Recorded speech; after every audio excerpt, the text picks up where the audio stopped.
We are close to halfway to 8,000 subscribers, guys, and I just want to thank you so much for supporting me on this journey. It has been a hectic week as a result of CM Punk being added to WWE 2K24, and it's just been a huge week. And last time that they dropped the patch, I did a patch review, and I was just talking about things they added. Has it done well for the game? What has the patch done? And today we're going to continue that series. Today is the latest patch review for patch 1.08. Let's go on ahead and get into it, y'all. Let's go. So with this patch, guys, as you know, they added a bunch of different things: weapons, entrances, my faction cards, all types of stuff. It was a hectic week, like I said before. The weapons, I think it's a great addition, and I hope that it's something that continues to be added.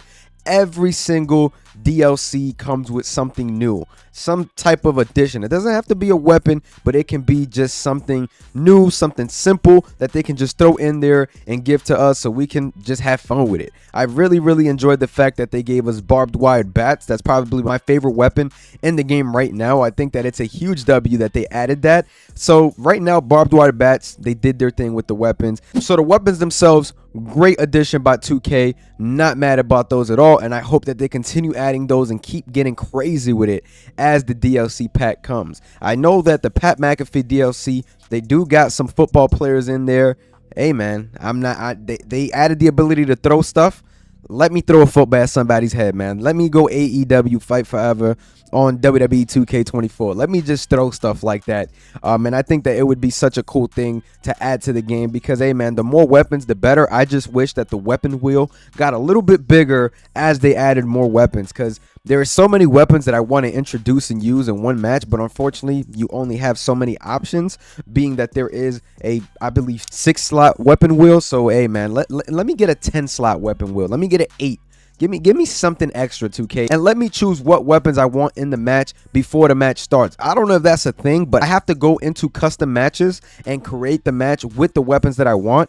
I don't know if there's a way to go on ahead and put those weapons in the match right before the match starts. I always got to go out there and create a new one. If there is a way, let me know down below, because I definitely got to look into that. Next, guys, the entrances. Great addition by the 2K team. The entrances being added just shows that they care about the details. Josh Briggs got a new updated entrance motion. Chelsea Green and Piper Niven got something new as well. There's a Wolfgang got something new as well. So they did their thing in terms of adding and stuff like that. Not many high profile wrestlers got all the updated entrance stuff, but it's cool to see that they're working on details, getting those details right. And it's really important to get those entrances right. You know what I'm saying? So the fact that they're going in there 2 months after the game already released and getting us new entrance motions does make me happy. I think right now the game largely benefited from getting new entrance motions in there, updated motions.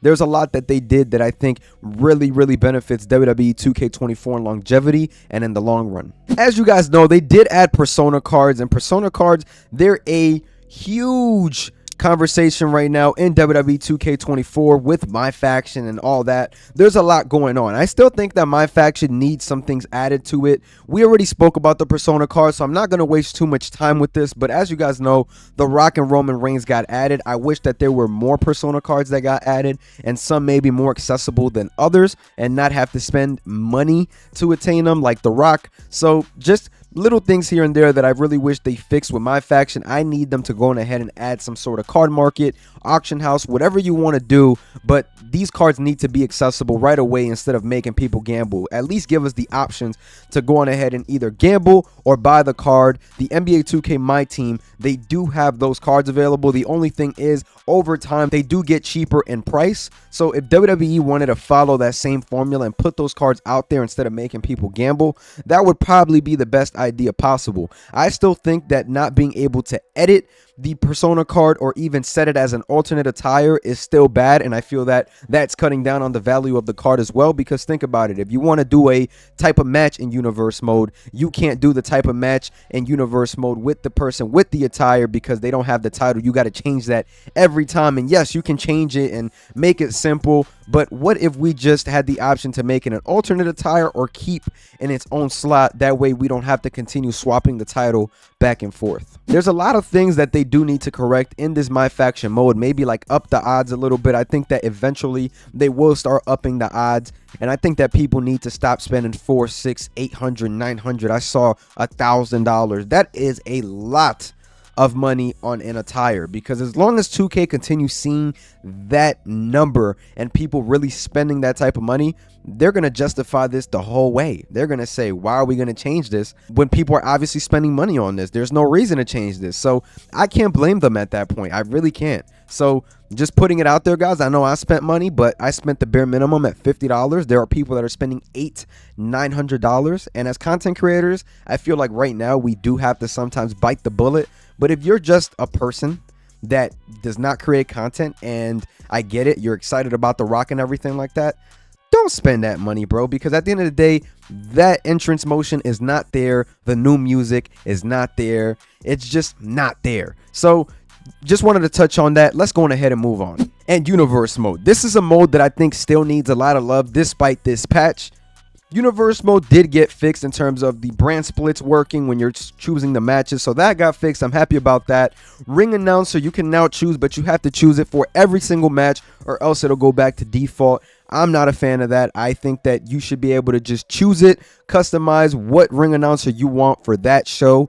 Unfortunately, 2K did not give us that option yet, so I'm hoping that that option is added very, very soon, because I think that it's pretty annoying that you have to actually choose the ring announcer every time. I still think that rivalries are not ending on time. There's still a lot of things that are going on with universe mode that need to be fixed, looked at. I just don't think this is the year for it. I don't think that we will be seeing any crazy changes till last gen is finally out the picture. Sorry to my Xbox One and PS4 guys, but right now we need this game to be on PS5 and Xbox Series X to, I think, get the full potential of WWE 2K games. This game has a lot of potential, and that's how I felt the last couple years. Just a lot of untapped potential that we haven't been able to see yet, and I think that bringing the game to fully next gen will make us see that difference. With all that being said, I've already talked about a lot of the details that were added before, and this was just recapping the patch.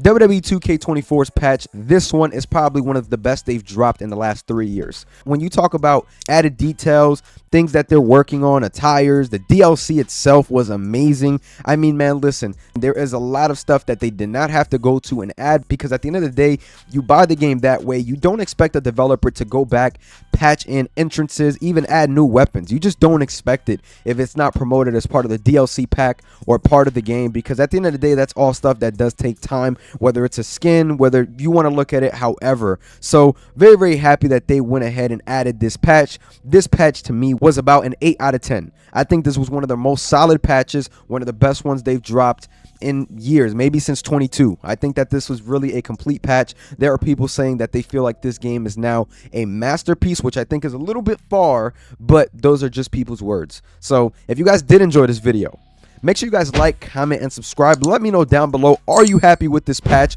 Do you want another patch? What do you want to see fixed? Because that is, of course, the next video. We're going to talk about what needs to be fixed, what needs to be updated in this game. So that's about it, man. I'm going to catch y'all. Peace.